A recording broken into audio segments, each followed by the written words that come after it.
রাহুল ছোট ছেলে। সকালের হালকা আলো ঘরে ঢুকছে। রাহুল চায়ের কাপ হাতে মায়ের পাশে বসে বলে, মা, আমি বড় হয়ে আইপিএস অফিসার হব। মায়ের চোখে হঠাৎ জল আসে। সে রাহুলকে আলিঙ্গন করে বলে, আমার ছেলে, তোর এই স্বপ্ন আমাকে অনেক খুশি দিচ্ছে। রাহুল স্কুলে যায়। মাস্টার তাকে দেখে বলে, তুমি তো খুব ভালো ছেলে, আমাদের গ্রামের মুখ উজ্জ্বল করবে। মাস্টারের এই কথা রাহুলকে আরও উৎসাহিত করে। রাত্রে রাহুল ঘরে ল্যাম্পের আলোয় পড়াশোনা করছে। বাবা অসুস্থ শুয়ে আছে।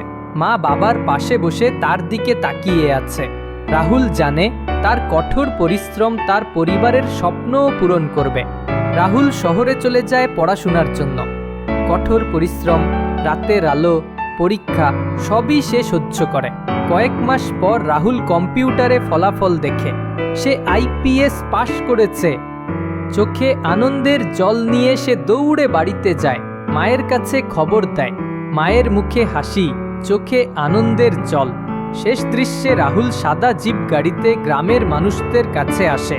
সে বলে, চেষ্টা করো, সবাই সাফল্য পাবে। গ্রামের মানুষরা তাকে দেখে অনুপ্রাণিত হয়।